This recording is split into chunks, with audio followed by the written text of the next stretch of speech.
ঠান্ডা ঠান্ডা ওয়েদারে তোমাদের জন্য একটা সুন্দর পুরুলিয়া ব্লগস নিয়ে চলে এসেছি। যারা পাহাড় দেখতে ভালোবাসো তাদের জন্য তো এই ভিডিওটা আদর্শ। আর বিশেষ করে যারা পুরুলিয়া পছন্দ করো তাদের জন্য, বা যারা যাওনি এখনও পর্যন্ত তাদের জন্য আমি আমার সমস্ত রকমের এক্সপিরিয়েন্স শেয়ার করব এই ভিডিওয়। যাওয়া থেকে শুরু করে ফেরা পর্যন্ত আর কী কী ট্যুরিস্ট স্পট আছে, গাড়ির খরচ কেমন, সমস্ত রকমের এক্সপিরিয়েন্স তোমাদেরকে শেয়ার করব। তার জন্য ব্লগটা তোমাদের শেষ পর্যন্ত দেখতে হবে। তার মধ্যে বলে রাখি, দেখো রাস্তায় মানে যাওয়ার পথে কি সুন্দর বন্য ময়ূর আমরা দেখতে পেয়েছিলাম। মানে আমাদের ড্রাইভার দাদা বলেছিল যে এটা সবার ভাগ্যে থাকে না, অনেকেই বলে যে ময়ূর কেন দেখতে পাচ্ছি না, কিন্তু আমরা কি বলবো, না চাইতে এটা দেখতে পেয়েছিলাম। And it was made our day. তো চলো ভিডিওটা শুরু করা যাক। আমরা রাত 11:35 হাওড়া স্টেশন থেকে হাওড়া চক্রধরপুর এক্সপ্রেস ধরেছিলাম। ট্রেন একদম অন টাইম ছিল, কিন্তু ট্রেনের বাথরুম মোটামুটি ছিল, আমার খুব একটা ভালো লাগেনি। আর ট্রেন ওই 7:35 নাগাদ আমরা বরাভূম স্টেশনে নেমেছিলাম, বরাভূম স্টেশনে নামিয়ে দিয়েছিল। তার মধ্যে তোমাদের বলে রাখি, এটা আমরা একটা ভুল করেছিলাম যে বরাভূম স্টেশনে নামার থেকে পুরুলিয়া স্টেশনে নামাটা ভালো, কারণ পুরুলিয়া স্টেশন থেকে হোটেলের দূরত্ব কম থাকে। এটা আমাদের একটা ভুল ছিল। তো আমরা যেখানে হোটেল বুক করেছিলাম সেখানে গাড়ির জন্য বলে রেখেছিলাম। তো গাড়ি প্যাকেজে ছিল তোমার পিক অ্যান্ড ড্রপ অ্যান্ড তোমার তার সাথে 2 দিন সাইট সিন। গাড়ির খরচ পড়েছিল 6,500 টাকা।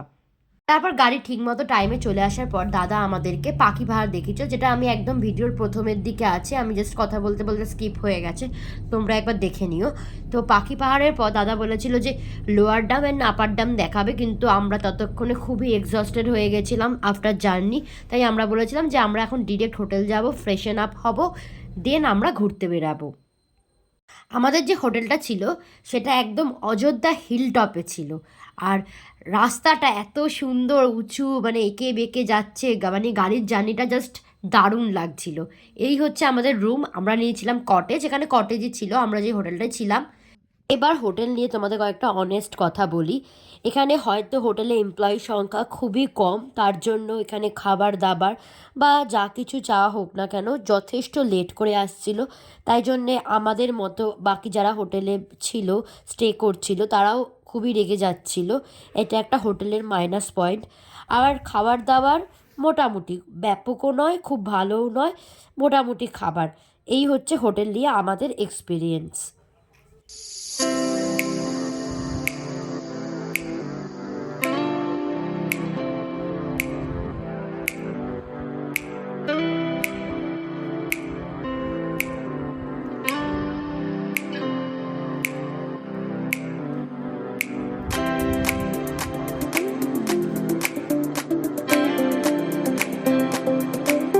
তারপর হোটেলে কিছুক্ষণ রিল্যাক্স করে হোটেলে ব্রেকফাস্ট করে দেন আমরা আস্তে আস্তে রওনা দিলাম। আমরা মানে হোটেলে সেদিনকে দুপুরে লাঞ্চটা করিনি, আমরা বেরিয়ে একটা জায়গায় খেয়ে নিলাম। তো খাওয়ার পর আমরা আবার গাড়ি নিয়ে বেরিয়ে পড়লাম। এখানে এত সুন্দর জায়গাগুলো, চারিদিকে পুরো মাটির বাড়ি, মানে খুব খুব সুন্দর। আর ড্রাইভার দাদার সাথে আমাদের বেশ ভালোই বন্ধুত্ব হয়ে গেছিলো। তো ড্রাইভার দাদা বলেছিল ফেরার দিন আমাদের একটা মাটির বাড়ি দেখাবে। তো রাস্তাগুলো এত সুন্দর, তোমরা জাস্ট রাস্তাটা এনজয় করো।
প্রথম স্পট হচ্ছে খয়রাবেড়া ড্যাম।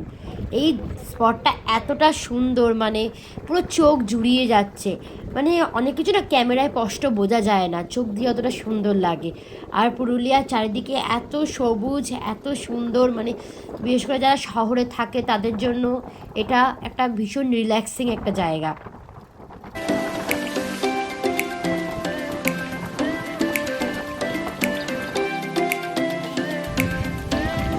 এখন যাচ্ছি সুইসাইড পয়েন্টে।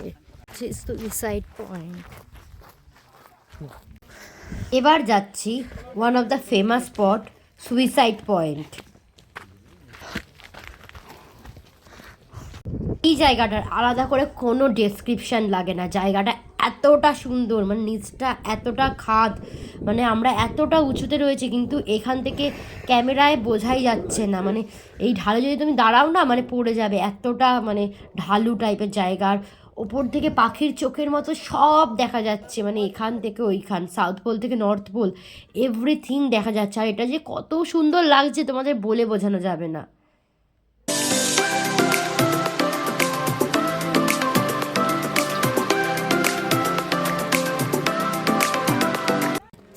ময়ূর পাহাড়।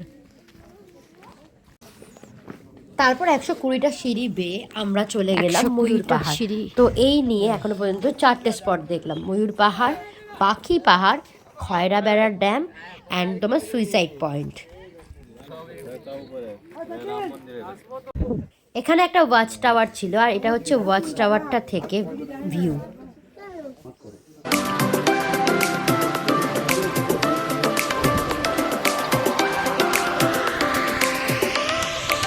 তারপর এখানে দেখতে চলে গেছিলাম কাঠের দুর্গা মন্দির। এটা হচ্ছে মানে ওখানকার যারা থাকেন আদিবাসী তারা নিজেরা বানিয়েছেন, মানে ভীষণ সুন্দর, মানে দুর্গা ঠাকুরের মুখটা।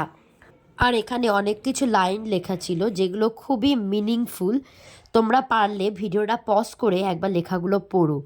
তো এখানে ভেতরে একটা উনুনের মতন জিনিস ছিল, আই থিঙ্ক এটা উনুন নয়।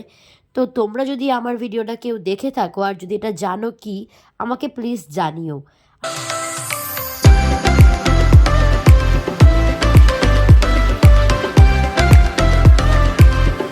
তারপর সারাদিনটা ঘুরে চলে এলাম হোটেলে। হোটেলে প্রচণ্ড ঠান্ডা ছিল, মানে আমাদের এখানে ঠান্ডার থেকে 4 গুণ।